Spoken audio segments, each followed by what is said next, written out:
নমস্কার বন্ধুরা, সকলকে স্বাগত জানাই। আজকে ভেন্ডি বা ঢ্যাঁড়স দিয়ে একটি রেসিপি তৈরি করে দেখাবো। বাজারে কিন্তু অনেক দিন থেকেই নতুন নতুন ভেন্ডি উঠতে শুরু করেছে।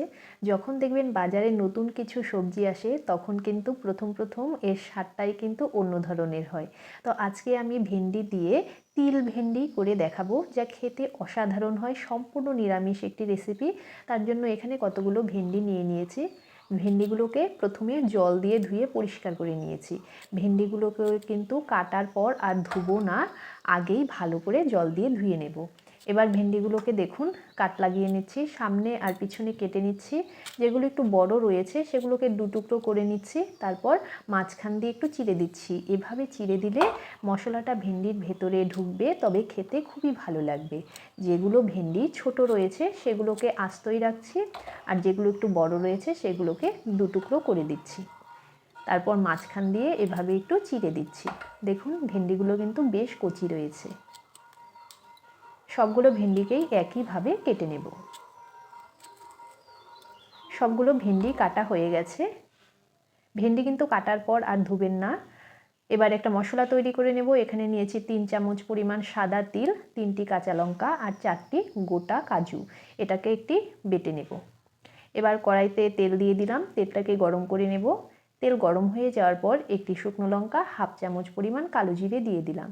ফোড়নটাকে একটু ভেজে নেব। ফোড়নটা ভাজা হয়ে যাওয়ার পর এবার ভেন্ডিগুলোকে দিয়ে দেব। ভেন্ডিগুলোকে দিয়ে একটু ভেজে নিতে হবে। সামান্য একটু লবণ দিয়ে দিলাম। এবার ভেন্ডির সঙ্গে লবণটাকে বেশ ভালো করে মিশিয়ে দেব। একটু নেড়ে চেড়ে নিচ্ছি। এবার একটি ঢাকনার সাহায্যে ঢাকা দিয়ে দেব।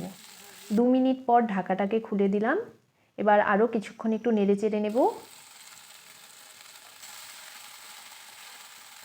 ভেন্ডিটাকে আরও কিছুক্ষণ নেড়ে চেড়ে নেওয়ার পর আবারও একটি ঢাকনার সাহায্যে ঢাকা দিয়ে দেব। আবারও 2 মিনিট পরে ঢাকাটা খুলে দেব। ভেন্ডিটাকে এমন করে ভাজবো যেন ভেন্ডির সবুজ রঙটা নষ্ট না হয়ে যায়, তবে খেতেও ভালো লাগবে এবং দেখতেও সুন্দর লাগবে। এবার ভেন্ডিগুলোকে নামিয়ে নিয়েছি। কড়াইতে আরও কিছুটা পরিমাণ তেল দিয়ে দিলাম। তেল গরম হয়ে যাওয়ার পর যে মশলার পেস্ট তৈরি করে এসেছিলাম সেটা দিয়ে দিলাম হাফ চামচ পরিমাণ হলুদ গুঁড়ো, হাফ চামচ পরিমাণ জিরের গুঁড়ো। যে বাটিতে মশলা রেখেছিলাম সেই বাটি ধুয়ে একটু জল দিয়ে দিলাম। গ্যাসের ফ্লেমটাকে মিডিয়াম করে দিয়ে এবার মশলাটাকে একটু কষিয়ে নেব। দিয়ে দিলাম স্বাদ অনুসারে লবণ আর 4টি চিড়ে নেওয়া কাঁচা পাকা লঙ্কা।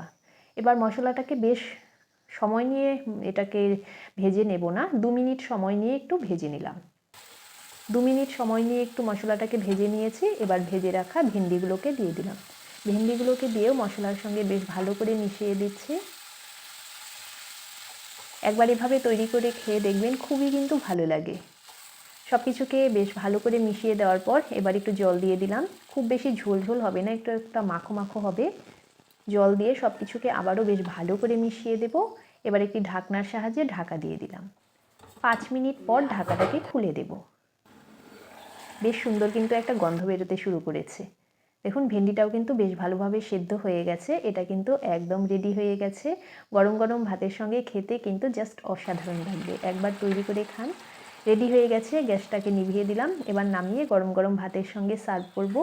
যদি রেসিপিটি ভালো লেগে থাকে তবে একটি লাইক করে দেবেন, কমেন্ট করে জানাবেন কেমন হলো, আর অবশ্যই এভাবে তৈরি করে খাবেন। আর আমার চ্যানেলে নতুন বন্ধু হয়ে থাকলে তবে প্লিজ চ্যানেলটিকে সাবস্ক্রাইব করে নেওয়ার অনুরোধ রইল। পাশে থাকা বেল আইকনটি ক্লিক করে রাখবেন, তবে আমি যখন রেসিপি ছাড়বো আপনার মোবাইলে নোটিফিকেশানটি চলে যাবে। আর অবশ্যই একবার এভাবে তৈরি করে খাবেন। সম্পূর্ণ নিরামিষ একটি রেসিপি, খেতে তো অসাধারণ হয়। তবে আজকে আমি রেসিপিটিকে এখানেই শেষ করছি। ধন্যবাদ।